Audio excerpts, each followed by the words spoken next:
Good evening, night, morning, afternoon, whenever you find a way to watch or listen to this podcast. It is me, Omar Ashanti Borja, and I'm joined by another great guest.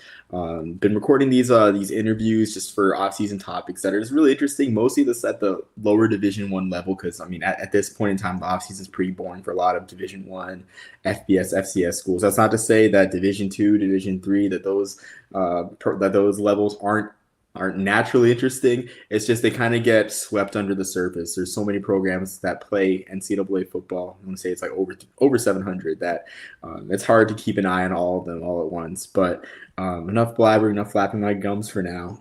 Joining me is the commissioner of the SCAC conference, the Southern Collegiate Athletic Conference. Okay, I should have straightened that out before we were just going on and on beforehand about our topic. I'm really excited to cover this, but I'm joined by SCAC Commissioner Dwayne Hanberry, and he joked about my persistence. I've been waiting to do this for a while. May have been a little bit annoying, but I'm just really glad just to be able to line things up together and just talk about this topic that we're going to discuss today, and hopefully it just provide some insight on something that we don't usually cover, that Jackson and I don't usually cover on this podcast. Nope, not annoying at all, Omar. Very persistent, and I appreciate you keeping me honest. No, of course. I mean, and again, I'm glad. I know you're busy, and I know that the challenges of running a conference in this college landscape, it's very taxing. I can imagine. I don't, in a way, it seems like it seems cool. Like I envy you in a way, but in a way, I also don't envy you with some of the challenges in collegiate athletics right now. No, it has its moments. Certainly more good than bad. I've been doing this for 31 years now, so clearly I enjoy it. I believe in what we do.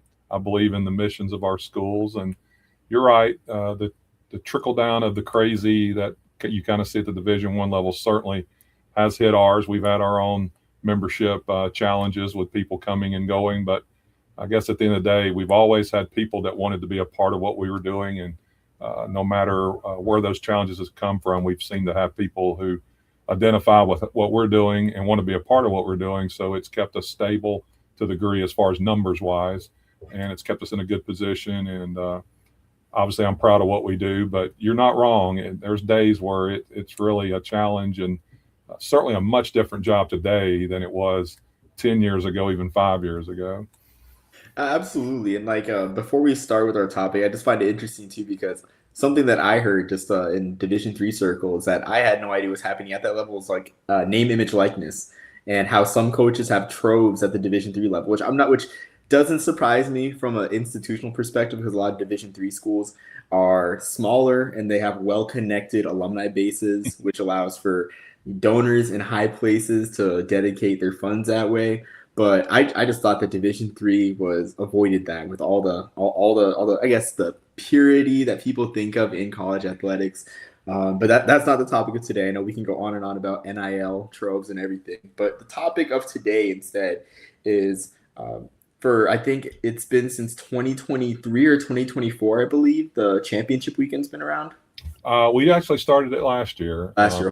Yep, 2025 was our first championship weekend. We brought football back in 24, and then last year we installed this championship weekend concept where we took all six of our schools to Little Rock, Arkansas, and War Memorial Stadium and played basically an all-day festival championship where our fifth and sixth place teams played for the fifth place standings. Third and fourth played for third place, and then our one and two teams played for the conference championship that night. Absolutely, like it's a very unique idea. So that's right. I do remember reading that beforehand, but it's interesting because the Pac-12 has kind of put that idea into the limelight with their own scheduling issues. How they're having their own. It's not a championship weekend, but it's a flex weekend, kind of like you guys did last year and are doing this year. But the SCAC has a championship weekend. Last year it debuted, as Dwayne had mentioned. But this year they're doing something different, and it'll already be announced by the time that this is released. But this year Gallaudet is playing in the SCAC championship weekend, and for those unfamiliar with the SCAC, they're like the name implies. I mean, heavily in the deep South. A lot of their programs are they stretch from Texas Louisiana, Arkansas. I don't know if I'm missing any states. Not football. We do get into Colorado outside of football, but with Colorado College. But you've hit our 3 states that are football affiliates or football members. So yeah, so for football, so those 3 states, and then Gallaudet, the preeminent school or college for the deaf and hard of hearing, are all the way in Washington D.C. So if you can imagine, with the budgetary constraints that face a lot of Division III schools, like it's not exactly an ideal arrangement. So my first question I have for you, Dwayne, is how did this arrangement come to be? Nope, great question. I can tell you exactly where I was when kind of the thought popped in my brain, or it kind of landed in my lap, probably better put. I was at NCAA convention this year, ironically in DC, and was sitting in the business session when my phone dinged, and I saw a note on the D3 ticker that Gallaudet had announced that they were going to go independent in football. They'd been in the ODAC, the Old Dominion Athletic Conference, as an affiliate member in football, and I think just for that 1 year last year, and they announced they were going independent.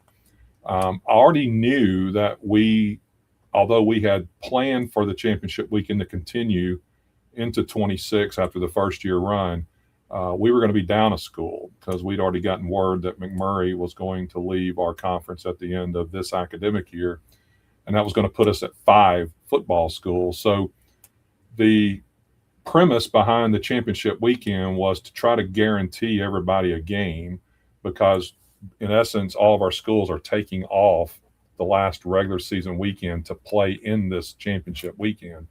And with an odd number, I'm no mathematician, but that leaves somebody short a game. You can't guarantee someone a game under that scenario. So we had been, I guess you could say, beating the bushes, looking for maybe a team that could come and participate, and maybe with no connection at all other than just, can you come play?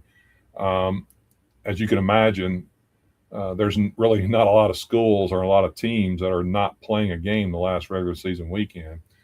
My first thought was to maybe go find a conference that had an odd number of members, to where just by the natural rotation of their schedule, one of their members would not have a conference game that last regular season weekend. But of course, as you can imagine, with such short notice, even in those scenarios, there was no one that had an opening that they hadn't already planned for anyway. So we actually were thinking about and talking to some non-NCAA affiliated institutions to maybe fill that slot. In fact, I'll go ahead and mention there's a school in Houston, Westgate Christian, that some of my schools play right now. And even though they're not NCAA affiliated, and technically the games don't count for your NCAA record, for the statistics, I mean, it's still a competition, and it provides your student athletes a chance to compete. So we had some preliminary discussions with them about possibly filling that slot, but nothing in stone, and certainly nothing had been signed. Well, when this hit at convention, my first thought was, here's somebody that might have an opening that weekend if they're going independent. So I reached out to a couple of my coaches, and one of my head coaches, Buck Buchanan at Hendrix, had a relationship with the head coach at Gallaudet, and said he would reach out just to ask him if, 1, did they have an opening, and 2, might they be interested in participating with us. And so by the time I got back home from convention, the wheels were kind of in motion. To the credit of Gallaudet, their coach was very interested from the get-go and expressed as much, but said certainly he would have to speak with his athletic director, because as you referenced, DC to Little Rock is a haul. And when you're talking about taking a football team cross country, there's definitely a financial implication there. But, it came together pretty quickly. There was interest immediately. And they got back to me, and I had a good conversation with their athletic director, and he said, yes, we actually would be interested in doing this. And in fact, asked if we would be willing to make a 2-year commitment to them to do it, that this would help fill, because, not unlike our situation, we were trying to find somebody with an open weekend that last regular season weekend. I'm sure it was tough for them as well. So it was kind of a partnership built on need from both sides, and they were willing to come. And I think they saw the value in providing their student athletes an opportunity to compete in, a historic stadium where you've seen SEC games over the years, and just, really a nice stadium with a lot of history. And certainly our kids don't get a chance to play in those environments very often. So you're providing an experience that they're not going to get under a normal situation. So I was very impressed that they were willing to commit to us and to do it so quickly that we were able to pull the trigger. And, like you said, Omar, this will be announced by the time this gets out, but we haven't even made it public yet. We're planning on doing that tomorrow. But yeah, it came together really quickly, and just super excited that they wanted to be a part of what we were doing. Yeah, I mean, it sounds like everything fell into place at the right time. It's interesting that you mentioned Westgate Christian, because I know that the non NCAA, non NAIA schools, there's a stigma attached to them, and I know that those programs, they have a tough go of it, and I know that the student athletes, they're not doing the student athletes and coaches, they're not doing anything wrong. They're trying to provide opportunities, and they're trying to get opportunities in their own right. So that's interesting that Westgate Christian was involved in the talks, and probably would have been, I guess, I don't know, is the conference paying Gallaudet for their travel and for their equipment to get to Little Rock, or is that all on Gallaudet? It is on Gallaudet. They have agreed to assume that. I've told them that there will be no cost involved with them outside of their travel. The rental for the facility, officials, all the things that go into staffing such an event, the conference is going to take care of that. And anytime we have shortfalls there, that would be where the membership would come in and collectively pick up the pieces, any additions that we needed to do to supplement. But I promised them that, if they were willing to travel, we wouldn't ask them to be a part of any reimbursement if we had some shortfalls or we had to pick up some pieces. But having done it last year, it was pretty much a break-even proposition from us between the staffing and the rental and then the ticket revenue coming in. So we feel like we got a really good setup there to have the ability to play in a facility like that, and really almost as a wash financially, where only the cost is the travel cost for all the schools coming in. That's a pretty nice setup, and something that we felt was definitely worth trying to repeat again. So no, they're picking it up, and you're not wrong that if we would have gone the other route with a non-NCAA sanctioned school, there could have been some cost that we might have had to have assisted with to make that happen. And I think we probably would have been willing to at least have those discussions. But that wasn't a deal breaker on one side of the equation or the other. We were just fortunate Gallaudet saw the value in attending and is looking forward to being there. Yeah, absolutely. Either way, I mean, it's a rare opportunity. Whether it was a Westgate Christian for a program that young with that background to play at War Memorial Stadium would have been special, and it's special too to see a team from as far east as Washington D.C. play at War Memorial Stadium. Which, I mean, it's interesting hearing you talk about Coach Buchanan, because 4 years ago I had Coach Buchanan on the podcast talking about Hendrix playing one of their home games out there at War Memorial Stadium. So I'll have to try to reach out to him again, just to let him know that things have kind of come full circle. But I loved interviewing Coach Buchanan. Really great, really great gentleman. He's a great guy, and to give proper props, the relationship that Hendrix had with War Memorial is really the reason why we're able to be there.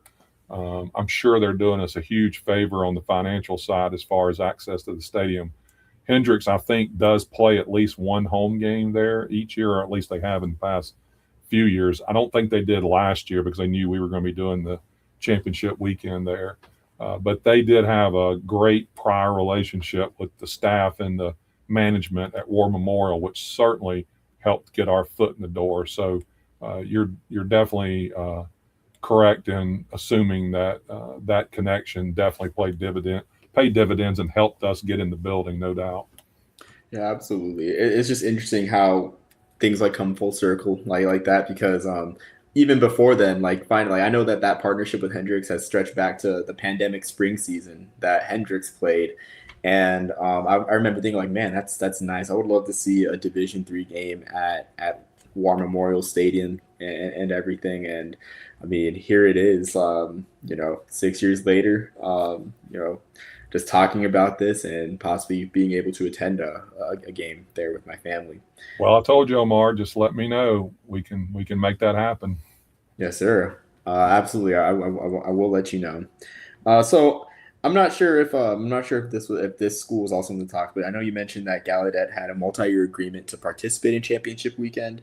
Are there any plans or were there any conversations with Keystone Division Three's other independent to have them participate and maybe like alternate? Yeah, no, we never really, Gallaudet kind of fell in our lap as far as the timing of their announcement with their wanting to go a different direction from where they were. And quite honestly, when they expressed interest from their end, uh, that was really the only conversation we were really interested in having at that point. I mean, I've never been on Gallaudet's campus, but clearly I know the school. It's such a well respected school. Um, my presidents were very excited about the prospects of having Gallaudet be a part of our championship weekend and the connection there. I think there's a lot of mutual respect in the institution from the academic side of campus, in addition to what they bring athletically. So really never did, and that's no disrespect to Keystone or anyone else for that matter. It's just that the Gallaudet option was the first one presented, and it worked out so quickly and so well and so seamlessly that we really didn't feel the need to do anything other than that. We just felt like this was such a great partnership that we wanted to start immediately. And Gallaudet asked for the 2 years. We would be hopeful that maybe they might see value in this and want to extend it, which I don't know if it's the right timing, but I can mention something that is a little bit beyond this one championship weekend that no one really knows. It's going to be part of our story when we're released tomorrow.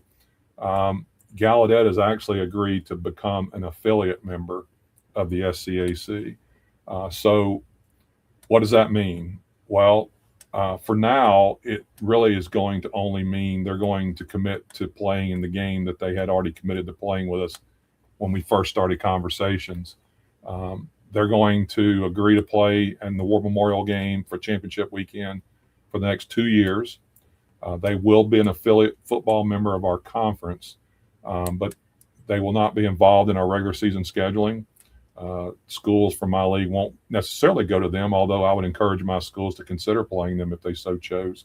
And if Gallaudet had an opening, and certainly vice versa, if Gallaudet wanted to make a trip to Texas or Arkansas or Louisiana, I'm sure my schools would welcome that discussion as well. But since football schedules so far out in advance and budgets are timed accordingly, we have figured out a mechanism where they can become an affiliate member of our league, and it really helps both sides of the equation. Definitely helps our side because this will allow us to have an automatic berth into the NCAA tournament starting next year. We have not had an automatic bid in football in the SCAC since 2011. That was the last year before our league went through its first major restructuring, when we had a group of 7 schools leave and form a new league, which is now the SAA. And we were down to only 2 football schools of the 5 that remained in the SCAC. So we immediately added schools and 2 more that had football. So from 2013 to 2016, we had 4 members who played football, and we played a conference schedule and considered a conference sponsored sport, but we did not have an automatic bid. You have to have at least 4 core members, and then 2 more can be affiliates, but 6 total. Actually 7 at that time. It's 6 now. And when we lost and got below the 4 core, when we only had 2, that automatically took our AQ away from us. And we haven't had the membership numbers since then to have it reinstated until this past season. This past season, we had 6 football schools with the 5 core members, and Lyon College is our 6th as an affiliate. However, we are losing McMurray next year.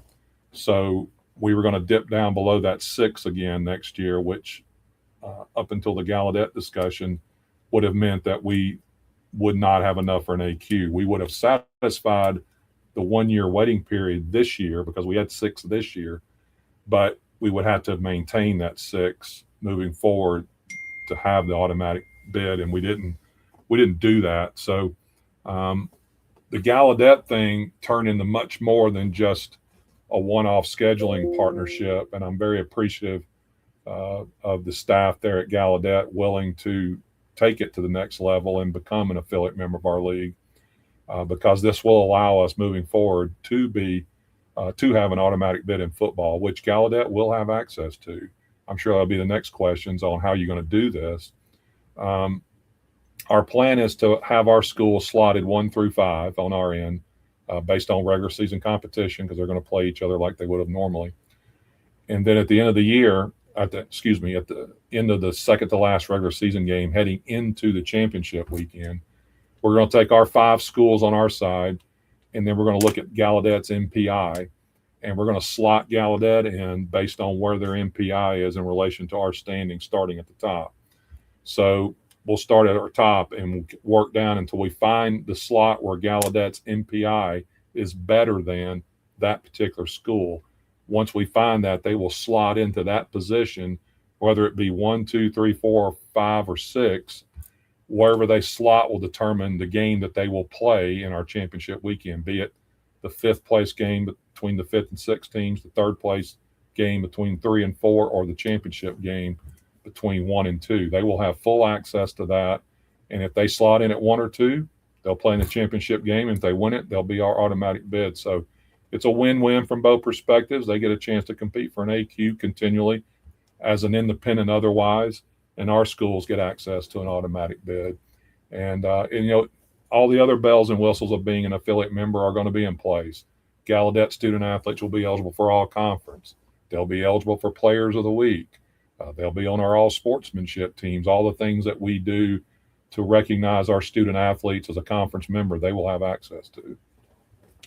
Well, that's great. Honestly, I know we had talked before about the methodology. I just love the fact that there's like an added wrinkle. Sure, it's a bit complicated. I mean, I had to kind of like take a deep breath and like kind of follow the threads. But I think it's just really unique, honestly, and it adds like another element to the weekend itself too. I'd say like in my mind, like what I'm thinking right now, it's a little bit of BCS for those that watch the podcast are familiar, and a little bit of your conventional conference standings, which for those that aren't familiar with, those watching that aren't familiar with or listening that aren't familiar with the Division III playoff format, it's completely computerized with the MPI rankings. And honestly, I think that the college football playoff in Division I should and the FBS should take a similar approach. I think with the polls at least.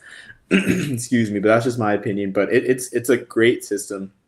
I like it a lot. But that's with the conference honors. I think the something that's overlooked in this NIL age is just having your name attached to some honor, whether it's like a player of the week, like you mentioned, or making all sportsmanship team. I was never a great athlete in high school. I mean, obviously that's why I'm here writing about it and just doing my day job. But like seeing my name in the paper with all academic team, just something was special, right? And I can imagine at the collegiate level how that's magnified, just working so hard to get at a level that so many athletes in America just don't get to, and then just having an honor, whether it be all sportsmanship, whether it be just a player of the week. So that's something that I think just adds like more juice, more flavor to this.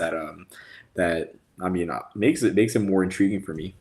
Yep. And it's funny, Omar. We kind of took up this championship weekend kind of out of necessity.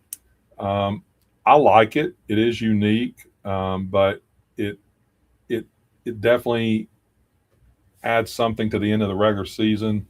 And when we added it, we weren't confident, that an automatic bid to the NCAA tournament would be the prize at the end of the weekend. So I like the fact that we were playing in a SEC quality stadium and giving our kids a championship feel, something that was different than what they saw on a week-to-week regular season basis. Because in my mind, I was thinking, that might be the end of the road. That might be as much as we can provide, because there's no guarantee our champion will get an at-large berth in the NCAA tournament because that's all that we could have access to. So we built it for that reason, and we also built it because, quite honestly, we needed games. With only 5 or 6 teams, once you get past the second or third weekend of the season, it's tough to find games and fill in when you can't fill it in yourself. So we kind of did it too as a mechanism to give us another automatic game that we knew we could count on playing, that we could provide ourselves. It's just really ironic that we put this in, and not really for the reasons of trying to get to an automatic bid somewhere down the road, but it's really the only reason we can make this Gallaudet situation work to the point where it does help us with an automatic bid, because otherwise, I was telling you before we started recording, as you know, 99% of the leagues, your automatic berth or your conference champions determined by regular season competition. Whoever's the best regular season record, that's your champion. The fact that we built a tournament model, if you will, for football allows us to bring in a Gallaudet and slot them in a way that makes sense for them to have access to a championship piece. Otherwise, you couldn't have a champion if you don't have someone that plays during your regular season and you don't have a tournament at the end. So the fact that we put this in for other reasons, but it turned out that really was the pathway to get us to where we could take advantage of the fact that Gallaudet gave us a 6th school and gave us the final check box to say this would provide us an AQ opportunity. It's kind of interesting and ironic. I'm not sure if that's the right word, but that all this came together and it allowed us to get to where we wanted to get to all along. And yet that really wasn't the reason why we did it in the first place. So a little organic, a little lucky, and very fortunate that Gallaudet believed in what we do enough to come hang out with us for that championship weekend. Yeah, I couldn't agree more. It just shows, I guess, how funny life works, especially as you know, in your 31 years of experience, especially in the college athletics realm. I guess butterfly effects is just like the term that comes to mind. I'm just thrilled that it's working out for the league this year, especially for the Division III playoffs too, for the league to represent themselves in the tournament. And I know that it's a huge recruiting point too. I can't imagine trying to recruit athletes without guaranteeing them access to the postseason. It must be a really tough sell. No, and I've had my ADs tell me that schools hold it against us, when they're recruiting, saying, well, that league doesn't have an automatic bid, so you're not playing for anything. It's not true, but certainly that's what's said. And it's funny, Gallaudet's AD actually mentioned that to me in his response back to one of the reasons why they thought this was a good plan for them as well, is that they saw the benefit of that, being able to go on the recruiting trail and tell their student athletes that, yes, if you play and if we perform well enough, we will have an opportunity to play in the NCAA tournament. So that's a big carrot that gets dangled out there. And, some of it we can control, some of it we can't. But it sure is nice to be able to provide that opportunity for all of our student athletes. Football was really the last sport in our league that we hadn't figured out the AQ piece. Obviously, we're pretty big. We've got 12 schools. We'll have 10 next year. So we have more than enough in most of our sports to satisfy automatic bid requirements. But football was the piece that we had been struggling on since 2011. And to finally be able to offer that opportunity, that same opportunity that we do all of our other student athletes and all of our other sports, that same opportunity in football was huge. And I'm not going to lie, it was one of the main focus points that we had on trying to figure that out. But really feel good about it and really looking forward to next year and seeing how things go. Absolutely. So my next question is more on the media side of it. So kind of a hot topic, right? I know that a lot of Division III fans, alumni, have looked at a lot of conferences shifts to flow sports as kind of like a bad thing, right? So what I want to ask is, Gallaudet, of course, is somewhat of a national brand among the deaf and hard of hearing. Maybe not even somewhat. They are a national brand among the deaf and hard of hearing. I've heard of them too, the inventors of the huddle. So, how do you think? I guess how do you think, from a media perspective, having Gallaudet participate in championship weekend, no matter what their record is, how do you think it'll benefit the conference's, I guess, subscriber base with Flow Sports? Yeah, I mean, that's a great question. And I'll be very honest with you. We really haven't gotten that far down the road on what adjustments we might need to make uh, for that particular audience, because I'm assuming there will be. Um, as an affiliate member, we're not going to require Gallaudet to be on the Flow Sports network for their day-to-day regular season competition. Um, Lyon College in Arkansas is a current affiliate for us in football, and we've basically told them the same thing. Um, we would welcome you into the partnership if you so desired. We would find a way to make that work to where there was benefit for them as well. But we didn't require that of them when they joined our league. The only time that will come into play for both Lyon and for Gallaudet is we will be broadcasting our championship weekend through our partnership with Flow Sports. So that's a great question. That's something that we probably really need to take a hard look at to see if there's some type of adaptations we need to consider to the broadcast itself to make it more friendly for potential fans from Gallaudet that might be tuning in. I love that question, and certainly something that we need to keep on our radar. But as far as their day to day, I don't think that will change. I guess I could get a call saying they would like to consider being a part of that, and we would welcome that too. But my guess is that they'll do what they've been doing from a day to day stance during the regular season, and we'll figure out the best way to monitor that and handle that once we get to Little Rock. That sounds good. Do you see it kind of extending the broadcast reach of the or the market reach of the conference? Having a Yeah, significant I mean, potentially, I know, having read the same stuff that you have, is that people are concerned that putting your product behind a paywall limits the audience. And I'm not going to insult people's intelligence and try to fight back and say that it doesn't. But, we've gotten some things internally that I don't think we would have gotten otherwise without our partnership. And I can tell you, War Memorial is one of them. We're able to do some things now from a holistic standpoint with where we hold a championship and the quality of our venue based on some of the financial pieces that we've gotten through our partnership with Flow. And we're going to announce something pretty soon that's going to affect our basketball tournament. We're going to have an upgrade as far as facilities with that championship moving forward. And a lot of that's due to some extra revenue that the conference is bringing in due to that partnership. Every nickel that our schools are making, every nickel the conference is making, is being put back in to these type of events, experiences, championships. And I'll tell you this, we had never were on a streaming platform, a one single platform before the Flow move. So we went from 0 to 100 when we went into Flow prior to last season. So I was worried about, the quality of the telecast. You want a good product regardless, but once you're charging for it, you certainly want people to feel like they're getting their money's worth. And several of my schools that, quite honestly, had been running on a shoestring budget realized that, hey, we're charging now, so we got to pick our game up. At least 3 or 4 of my schools now are actually contracting out with outside production companies to come in and stream their home events.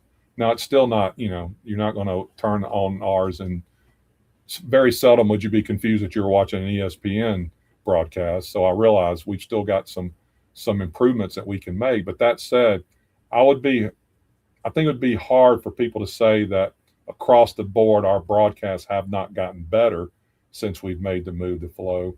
And I don't think people fully appreciate some of the things that we're able to do now that we couldn't have done before. And, it's all working incrementally. Flow's figuring us out too. I'll tell you, we've taken our student athletes to Flow headquarters in Austin, Texas, and did some promo slots where the kids got to stay in the offices all day long and did production shoots and some little quick 30-second PSAs and some stuff like that. I mean, that was really cool, and the kids loved it. And we plan on doing that. Every summer we're planning on trying to take some kids and do that and kind of generate some content and let the kids kind of see the behind the scenes on this company that now we're partnered with. This is them. This is where they are, and that's to our good fortune because our base is Texas and Flow's headquarters are in Austin. So naturally, we want to take advantage of that being so close. And Flow's done a really good job of trying to integrate with our campuses and promote our teams. If you follow SCAC on Instagram and Twitter, you're going to see some cross branding between us and Flow pushing out some of the accomplishments of some of our student athletes. And we're proud of the amount of support that we have with our, we've got probably over 10,000 Instagram followers, about that many on X, and somewhere around 12, 13,000 on Facebook. But Flow's got, hundreds of thousands of subscribers and followers. And even though, we might not get mentioned every day, when we do, those are eyeballs that are seeing it probably that wouldn't have seen it otherwise. So any way that Flow is promoting our brand, our students, our schools, I mean, that's a positive. And I hope people realize we're not getting rich off of this. I can promise you we're not getting rich. But it is providing some finances that we are putting right back in to what we're doing. And I really, truly believe our product is better than it was 2 years ago. And I can already say that I can see some areas where we're about to improve more. And I think it's been a positive experience from my perspective, and I'm not naive, and I understand that when you ask people to pay to watch, I guess that could be, frowned upon, or it could be, like, why am I having to do this because I didn't have to do it before? And I get it, but I do hope people see it as a way to support our schools, because we are getting some of the benefits from a financial standpoint, and we are getting some other benefits from publicizing our kids. And like I said, I get both sides of the equation. I do. If we could do it for free and continue to do it for free, more power to us. But the fact that it was ever free is a little interesting, that people just assume that you should be able to click a button and watch. No different than there was a long time where I assumed I should be able to click on any sports writer's column and it should be free. And you click on it now and it's behind a paywall, and you're like, well, when did that happen? Well, at that point, I decide, do I value, this company, this writer, this entity to pay for it? And, in some cases, the answer is no.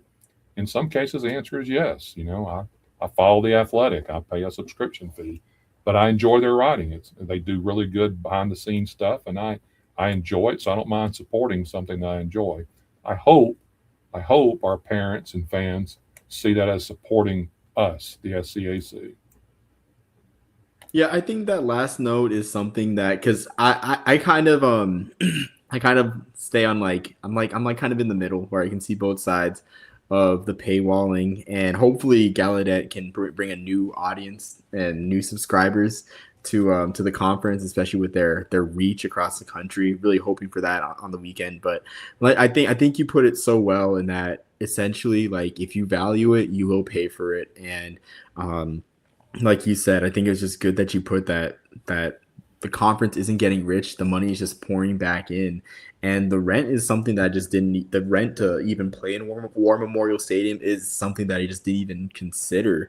I've looked at just for other games, other neutral site games, and a lot of times the pay, like the rent, the cost to rent the facility takes out of the actual pay that the schools may get if it's run by a third party, or in some cases that the low payout that those schools get is a result of the rental costs. So it's interesting, and I think that point's really enlightening, just about just the things that you can do because of the media revenue from Flow Sports? Well, there's no it's not a disconnect to say there's a reason why in the past 2 years since we've signed our Flow contract that more of our championships have gone to a neutral site venue that is not just neutral but a pretty nice neutral site venue. Last year we played our baseball tournament in Round Rock at the Dell Diamond.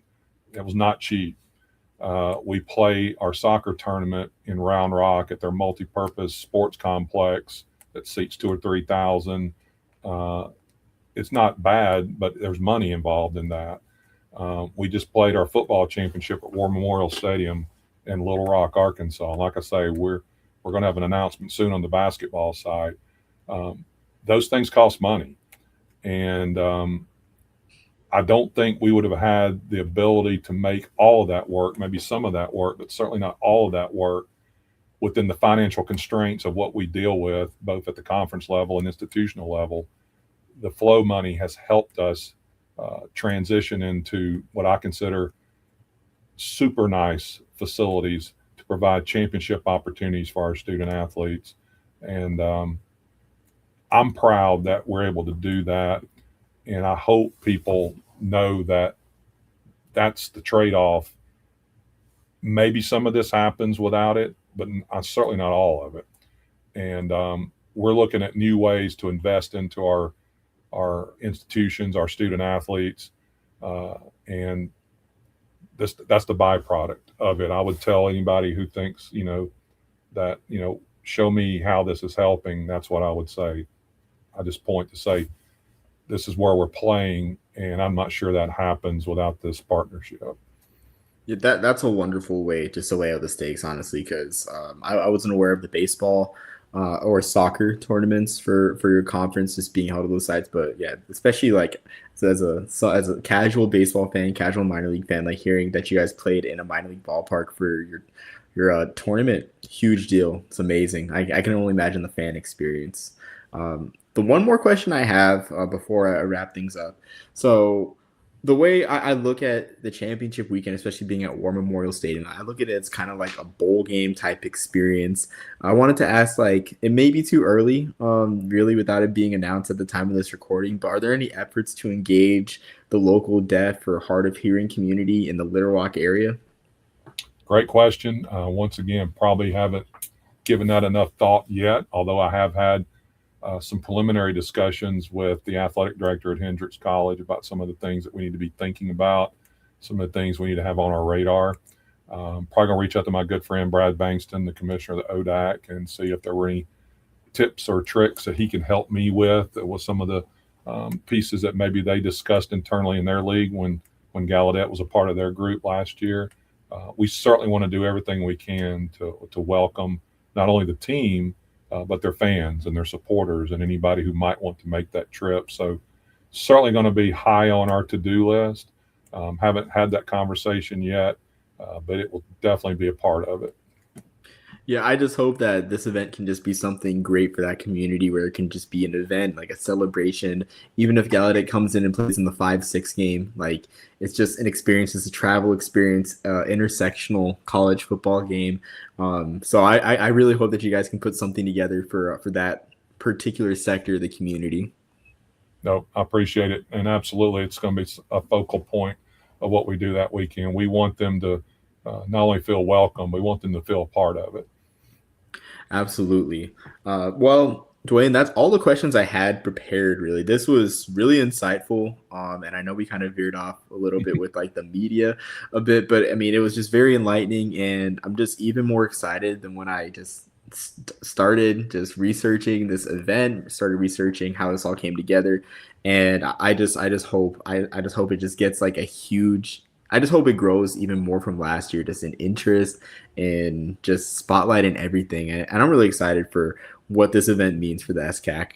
No, I appreciate it. And we had a good fan turnout last year. I'm hopeful that it'll be even more once people, I would love this to become like a destination type thing where we do this every year.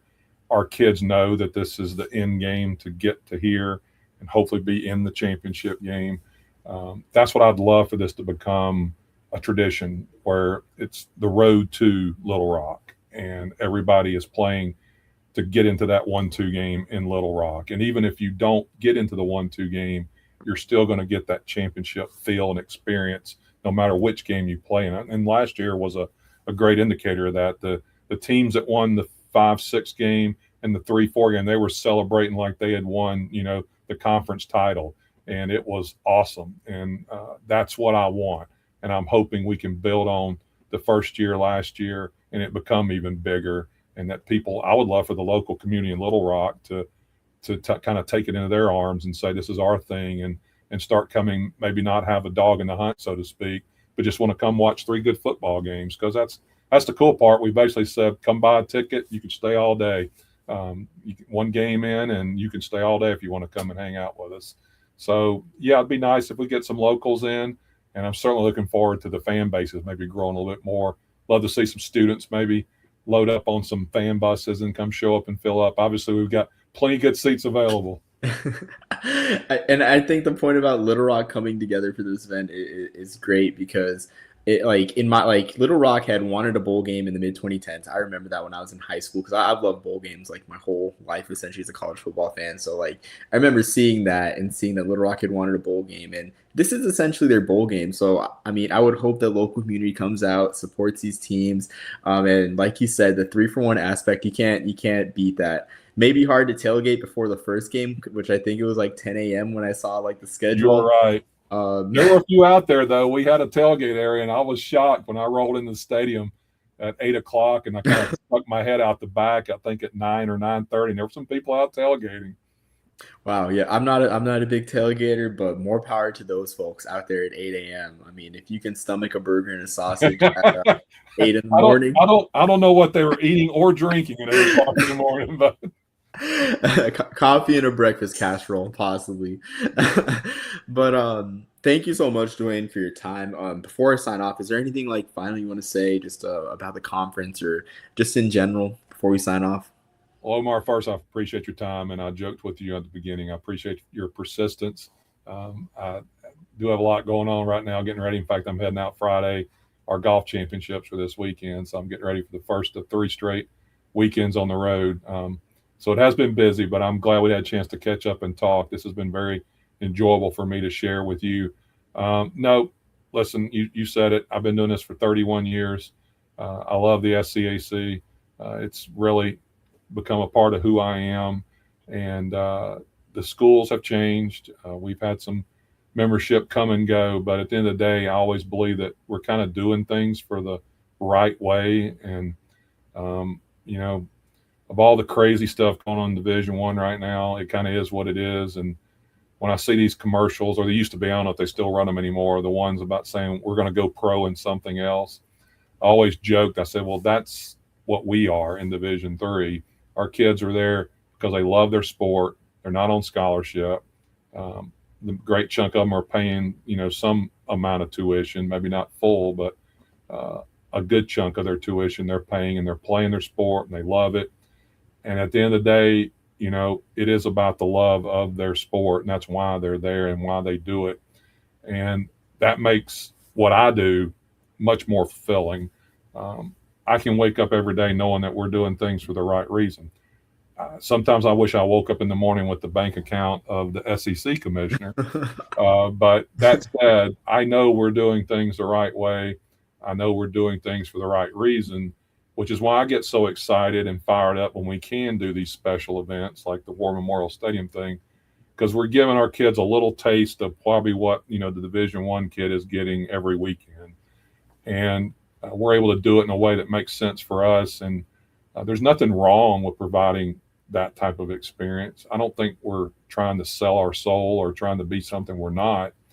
But it sure is nice for a kid at our level to get a chance to compete in a venue like that or in surroundings like that. And I tell my presidents all the time, you know, all our kids are coming to their schools because of them, their school, their culture, their athletics, their academics. The school's coming to them. If I can be the 0.0001% why a kid might come to this school versus a school outside of our conference because of something we're doing at the conference level, then I'm doing my job right. I'm providing that extra value or that extra little piece that might make a difference to somebody on why they chose to do what they do. And that's what gets me up in the morning. That's what drives me throughout the year. And that's why I'm still doing it 31 years later and still love it as much as I did the first day. Yeah, that I couldn't have thought of a better way to close the show than that. It's just amazing to hear just the perspective that you bring. I mean, especially with 31 years, I mean, naturally that's going to come the perspective, but just about the student athletes too, and just how this is college sports at its heart, really, with these student athletes and just being able to provide that experience. And also too, just I admire your leadership for 31, staying in the same place 31 years, honestly, and just weathering many storms as a conference commissioner. I greatly admire that. And I wish you and the SCAC the best all in the future. And hopefully I'll get to see just some good football. Not sure how many games I'll see out of the 3 games that are there that day, since we do have a baby. But I mean, at least the Gallaudet game will be there for, and just taking it all in. But thank you again, Dwayne, for your time again. Really excited. And until next time, everyone. Peace, love, and soul, and the Burger Popper. Thanks, Omar.